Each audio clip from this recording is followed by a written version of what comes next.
Hi, my name is Chris Burris. I'm a student at the Manchester College studying 3D modelling and animation, and this is my personal academic presentation on virtual reality. My presentation is specific around the question, when do we become fully immersed? Now, I want to answer, to be more specific, or the specific question that I want to answer is, when do we forget that we are in a virtual reality experience? So I just want to sort of explain a bit more, go into a bit more detail about what immersive and virtual reality is. Immersive, by the British Dictionary definition, is of a computer display or system generating a three-dimensional image which appears to surround the user. Dictionary.com definition is noting or pertaining to digital technology or images that deeply involve one's senses and may create an altered mental state. Immersive media, or known as immersive media. So I want to know, sort of, when do we forget that we're in a VR experience? So virtual reality, also known as immersive media or computer simulated reality, is a computer technology that replicates an environment, real or imagined, and simulates a user's physical presence and environment to allow the user's interaction. But we knew that, right? Of course we did. I don't want to spend a lot of time sort of stating the obvious. Methods of virtual reality. Simulation virtual reality. Virtual reality simulation is the use of 3D objects and environments to create immersive and engaging learning experiences. The principle of virtual reality e-learning is to impact, practice, and check that a user's knowledge using interactive scenarios and environments to reflect real-life scenarios. Places it's already being used is things like medics, engineers, pilots, are just a few examples of areas where this has already been used. Something I also came across when I was doing my secondary research was something that Confucius said. He said, "I hear and I forget. I see and I remember. I do and I understand." And I thought that was a great little saying that sort of fits very well with the simulation VR. Another method is avatar-based VR. With avatar image-based virtual reality, people could join the virtual reality environment in the form of real video as well as an avatar. The proposed image VR system can handle two types of users. One can participate in the 3D distributed virtual environment as form of either a conventional avatar or a real video. Think of the film Gamer, only not using real people. Projector virtual reality.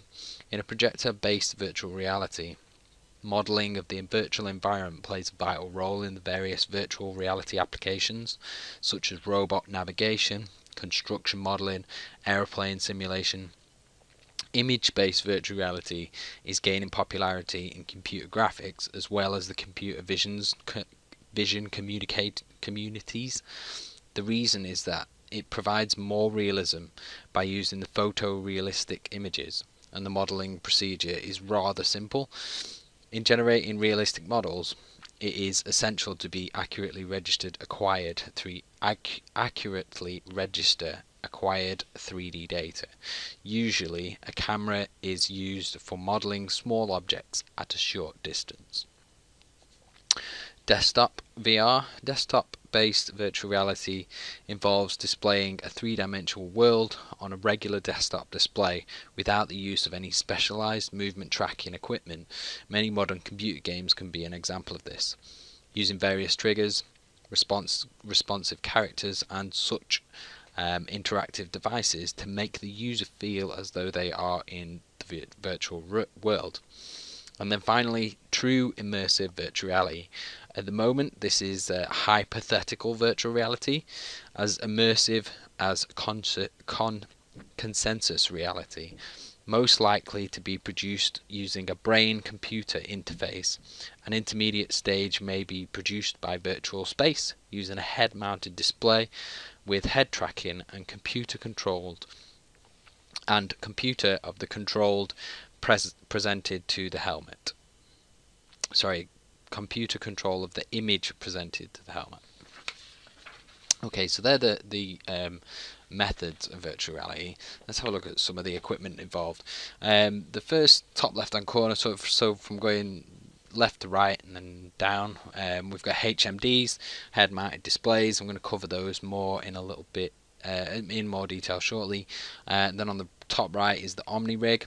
This particular OmniRig is called the Xindi Virtual Reality Simulator Treadmill VR Walker. Quite a mouthful. The first VR walker brought to the commercial projects all over Japan. Its originality mapped the player's true movement in virtual space, which really melded together the player's movement and the game character's movement into one. A bit further down is the flight simulators.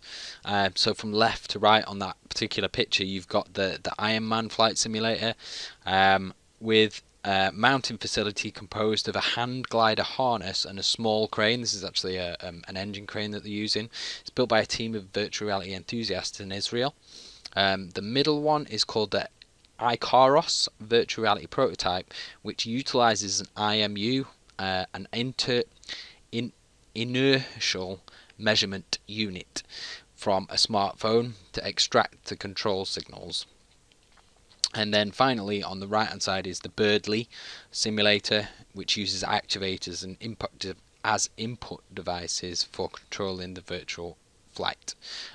You can also see on the Birdly one that they've got a fan, which is also speed control dependent on the speed that you're moving at, which is another sense which I'm going to talk about a little bit later on, but I want you to remember that as something that's quite important to the senses.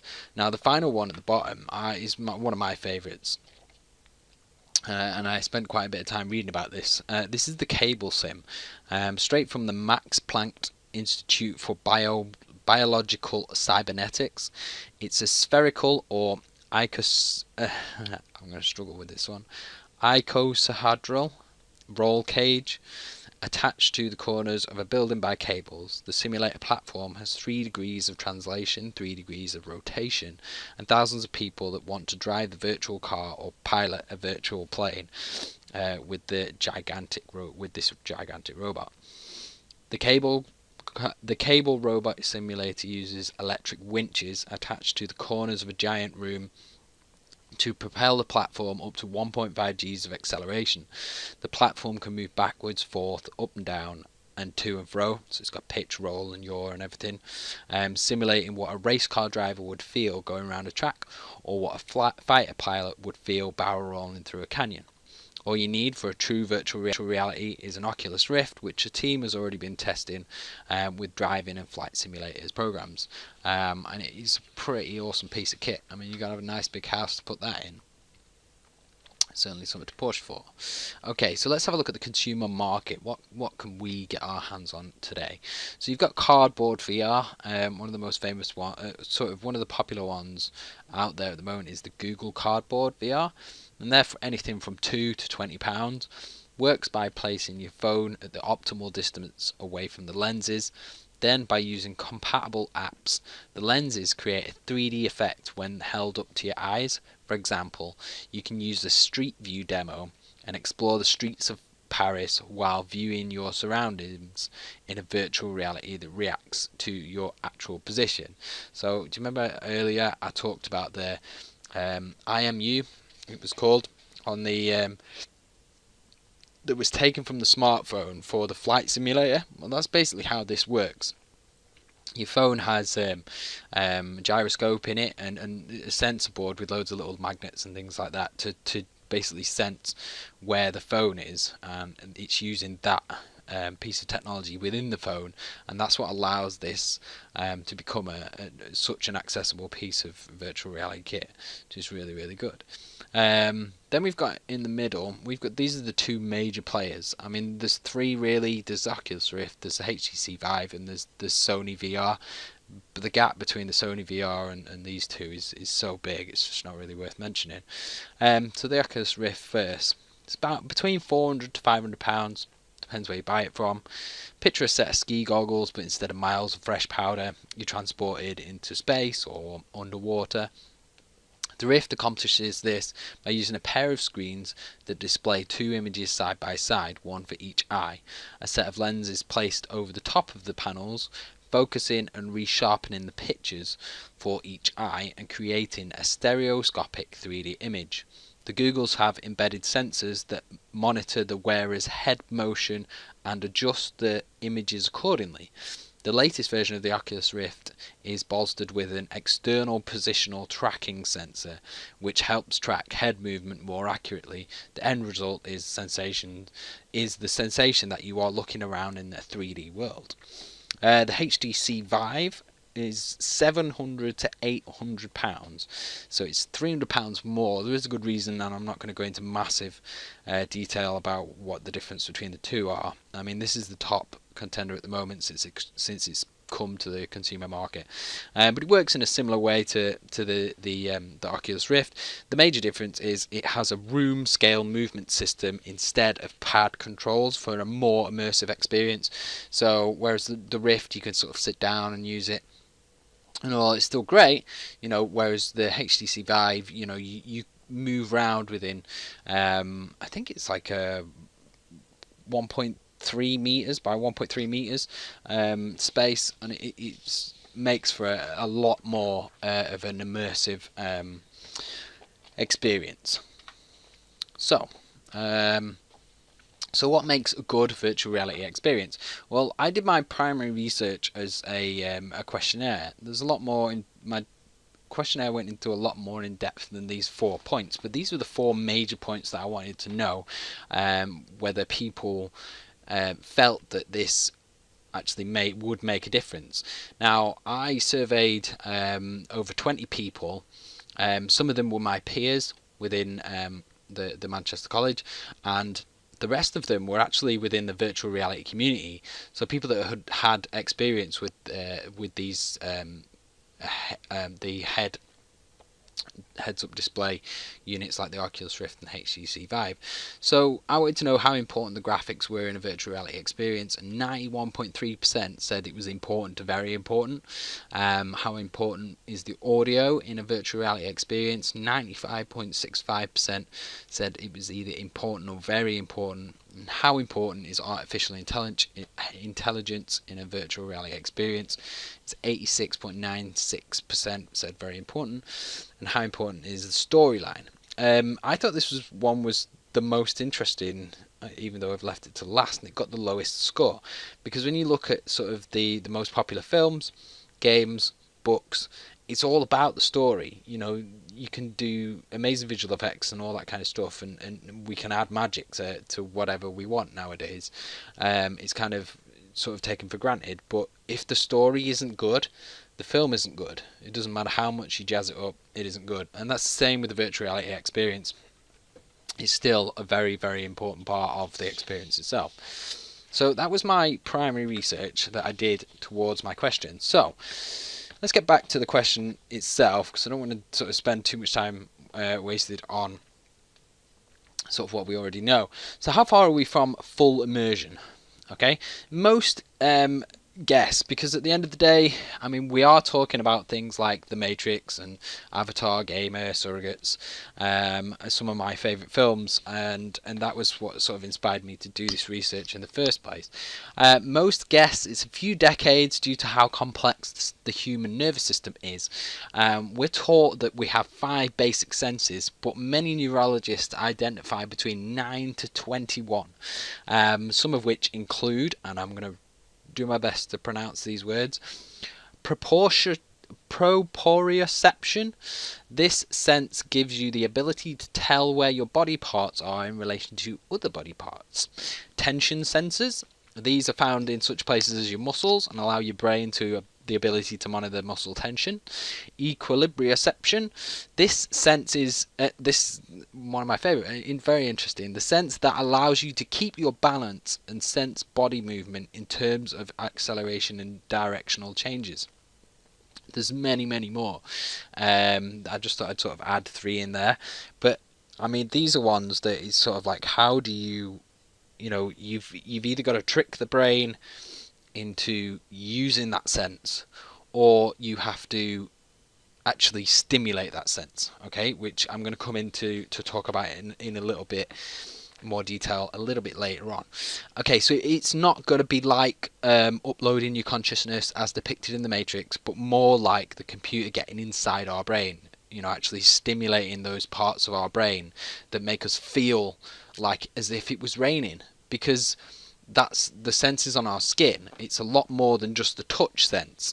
The hairs on our body can tell us whether whether it's cold outside, and these are the senses that are telling us right now that when you're wearing the Oculus Rift, and even though the picture could be amazing, the story could be great, the artificial intelligence, everything, we still know we are in a virtual reality experience, because we can feel the world around us. Our body will constantly tell us that we're not, we're still not there. Yeah. Lucid dreaming is another point. So lucid dreaming is where you dream and it feels real. Yeah. Pretty much everybody's experienced lucid dreaming, and that tells us that full immersion virtual reality will be possible eventually, because our brain is able to trick us into thinking that we are somewhere where we're not. We're laid in bed, we're quite safe. Yet sometimes, you can have this dream where you've fallen off a cliff, or you fall out of a plane or something, and bam, you jump on the bed. That's lucid dreaming.